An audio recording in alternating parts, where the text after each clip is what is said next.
Bayi untuk sang CEO episode 39. Satria melihat hidangan makan malam yang disajikan oleh Melisa. Menu yang sederhana, namun entah kenapa menggugah seleranya. Melisa sendiri setelah selesai menyajikan makanan sederhananya itu, dia memutuskan menemani Satria.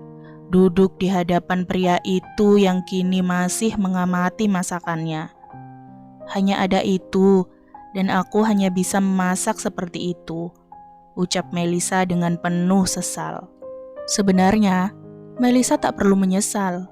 Jika Satria ingin lebih, pria itu bisa pergi dan memesan makanan di luar. Tidak perlu membangunkannya untuk menyuruhnya masak seperti ini. Tanpa diduga, Satria malah segera mengambil nasi di piringnya. Kemudian segera menyantapnya bersama dengan lauk yang dimasak oleh Melisa. "Kamu gak makan?" tanya Satria kemudian. Melisa sempat tertegun dengan pertanyaan itu. Satria biasanya tidak peduli apakah Melisa mau makan bersamanya atau tidak. Satria bahkan mungkin tidak mau tahu keadaan Melisa. Namun kini, pertanyaan Satria yang sederhana itu membuat Melisa merasa diperhatikan. Aku sudah makan tadi." "Baguslah, kalau begitu aku akan menghabiskan yang ini," ucap Satria sembari melanjutkan menyantap makan malamnya dengan lahap. Melisa ternganga dibuatnya. Apa pria di hadapannya ini benar-benar Satria? Kenapa Satria berubah? Apa yang sedang direncanakan pria itu? Setelah makan malam, Melisa mengira bahwa Satria pergi. Namun, pria itu belum juga bergegas saat Melisa sudah selesai membersihkan dapurnya. Padahal kini waktu sudah menunjukkan pukul 1 dini hari. Akhirnya, Melisa memberanikan diri membuka suaranya. Sudah malam." "Ya, sudah malam." Satria malah menjawab balik. Itu maksudku aku gak enak sama tetangga kalau misalkan ada yang melihat kamu di sini." "Tidak enak? Kenapa tidak enak? Bukankah kita suami istri?" tanya Satria secara gamblang. Memang, mereka berdua adalah suami istri. Namun, hubungan mereka tak seperti suami istri kebanyakan. Melisa ingin menjelaskan seperti itu, tapi tiba-tiba Satria kembali membuka suaranya. "Di mana kamarmu?" tanya Satria tiba-tiba. "Mau apa?" Melisa bertanya balik. "Sudah malam, kita harus tidur kan?" tanya Satria sembari menyunggingkan senyuman miringnya. Melisa menggelengkan kepalanya. "Tidak, kamu tidak akan tidur di sini." "Kenapa tidak? Ada yang melarang?" tanya Satria. "Ya, aku tidak mengizinkan kamu melakukannya." Satria malah tertawa lebar menanggapi pernyataan Melisa tersebut. "Memangnya kamu siapa bisa melarangku? Bahkan kupastikan pemilik kontrakan ini saja tidak akan melarang jika aku ingin menghabiskan waktuku di rumah ini seumur hidupku." Melisa mengerutkan keningnya. "Apa maksudmu?" tanya Melisa yang sedikit mencurigai arti dari ucapan Satria tersebut. Melisa curiga bahwa tempat ini sudah dibeli Satria. Namun, sepertinya tidak. Memangnya untuk apa Satria membeli rumah di dalam gang seperti ini? Berbeda dengan Melisa yang masih tampak kebingungan, Satria malah tertawa bahagia. Dia senang melihat Melisa kebingungan karena ulahnya. Dia senang mempermainkan Melisa. Satria tentu bisa menang dalam segala hal dari seorang Melisa. Bahkan, tanpa sepengetahuan Melisa, Satria sudah membeli deretan rumah kontrakan di tempat Melisa ini, termasuk rumah kontrakan yang ditinggali Melisa. Jadi, siapa yang akan berani mengusirnya dari sana? Masih dengan tertawa, Satria melenggang pergi menuju ke sebuah pintu yang diyakini Satria adalah kamar Melisa. Satria membukanya dan mengamati isinya. Secepat kilat, Melisa mengikuti Satria. Bahkan dia sudah menyerobot masuk lebih dulu dan menghalangi arah pandang Satria. "Kamu nggak mungkin tidur di sini kan?" tanya Melisa lagi. "Siapa yang bilang nggak mungkin?" Satria bertanya balik.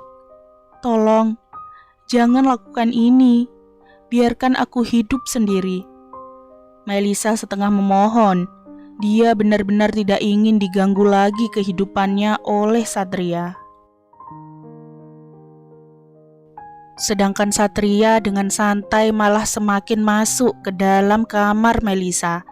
Lalu dengan santai dia sudah membuka bajunya, meninggalkan dirinya hanya bertelanjang dada saja. "Kamarmu cukup nyaman, meski tak seluas kamar di apartemenku. Kupikir aku bisa tidur di sini, dan udaranya sedikit panas," komentarnya. "Kamu gak harus tidur di sini."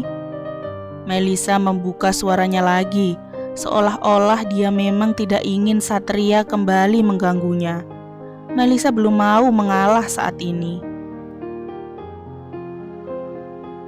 "Kamu pikir aku peduli dengan laranganmu?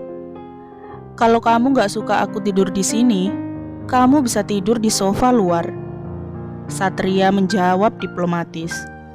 Melisa sendiri tidak menyangka bahwa Satria akan berkata seperti itu.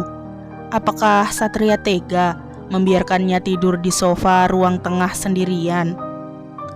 Pada akhirnya, dengan kesal Melisa meraih sebuah bantal dan juga selimutnya. Dia memutuskan untuk benar-benar tidur di sofa ruang tengah rumah kontrakannya. Melihat hal itu, Satria mengumpat kesal. Dia tidak menyangka bahwa Melisa yang sekarang adalah Melisa yang sudah berani melawannya. Kenapa? Apa karena perempuan itu sudah tidak memiliki rasa takut lagi terhadapnya? Menjelang subuh, Satria masih tidak bisa tidur. Dia mendengkur sebal, lalu memutuskan bangkit dan melihat apa Melisa juga mengalami hal yang sama dengannya atau tidak. Namun, ketika Satria sampai di ruang tengah rumah kontrakan Melisa, Melisa rupanya sudah tertidur pulas. Perempuan itu tidur meringkuk di atas sofa dengan berselimutkan selimut yang dia bawa. Satria mendekat. Dia mengamati Melisa dari jarak yang cukup dekat. 3 bulan dia tidak bertemu dengan Melisa.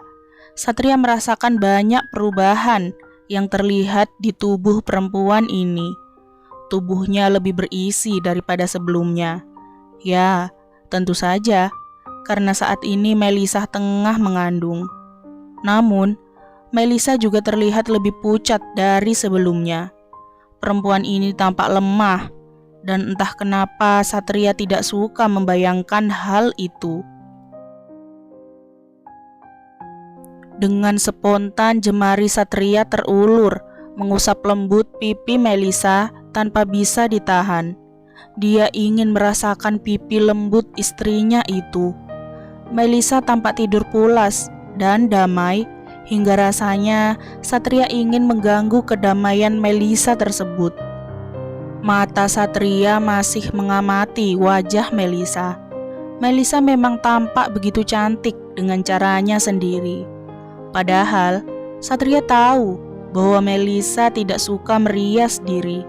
Pantas saja jika Melisa disukai oleh banyak orang, karena bagi Satria ada sesuatu dari diri Melisa yang membuat lawan jenis seperti dirinya tertarik dengan perempuan ini. Namun, Satria sendiri masih tak tahu apakah itu. Sialan memang, Melisa sudah seperti seorang penyihir yang mampu menyihir hati dan pikirannya hingga tak bisa lepas dari perempuan ini. Benar-benar menyebalkan. Tak ingin lebih lama lagi mengagumi kecantikan Melisa, Satria akhirnya memutuskan untuk segera bangkit. Dia kemudian meraih tubuh Melisa, menggendongnya, kemudian membawanya masuk ke dalam kamar perempuan itu. Melihat Melisa yang meringkuk sendiri di atas sofa, membuat Satria kasihan. Lagi pula, tujuannya ke sini adalah untuk tidur bersama dengan Melisa, merengkuh tubuh perempuan itu, memeluknya hingga dia puas. Tapi memang dasar perempuan ini sialan karena sudah berani melawannya. Satria membaringkan tubuh Melisa di atas ranjangnya. Melisa tidak bangun. Perempuan itu malah menggeliat, memposisikan diri senyaman mungkin. Dan hal itu membuat Satria tergoda. Sialan Melisa. Apa perempuan ini tidak sadar bahwa pergerakannya mampu membuat Satria menegang? Pada akhirnya, Satria hanya bisa menggerutu dalam hati. Mengumpati ketegangan sialan yang berada pada pangkal pahanya yang seakan-akan membuatnya merasakan nyeri tak tertahan. Melisa harus membayarnya. Ya, Melisa harus membayarnya nanti. Pagi hari Melisa terbangun. Dia terkejut ketika mendapati tubuhnya sudah dipeluk oleh seseorang. Melisa baru ingat bahwa semalam dirinya tidur di sofa ruang tengah rumah kontrakannya. Namun kini, Melisa sudah berada di dalam kamarnya dengan Satria yang sedang memeluk tubuhnya. Apa yang terjadi? Apa yang dilakukan pria ini? Apa Satria yang sudah menggendongnya masuk ke dalam kamar? Dalam sekejap mata, Satria sudah merubah posisi mereka. Kini, Melisa sudah terbaring menghadap ke atas, dengan Satria yang sudah berada di atasnya. Melisa bahkan baru sadar jika tubuhnya sudah polos, dan Satria juga sama seperti dirinya, polos tanpa busana. Dan astaga, pria ini sudah tampak begitu bergairah. Bukti gairahnya sudah menegang hebat. Dan Melisa tahu bahwa Satria sedang menginginkan haknya. Aku pernah mengatakan bahwa aku akan mendapatkan apa yang kuinginkan. Kini, aku sedang menginginkanmu, bisik Satria dengan suara seraknya sebelum dia mulai memasuki diri Melisa, menyatukan diri dengan begitu sempurna. Bersambung, nantikan episode 40-nya ya. Jangan lupa like, komen, share, subscribe, dan nyalain loncengnya agar gak ketinggalan upload cerita-ceritaku selanjutnya. Bye-bye.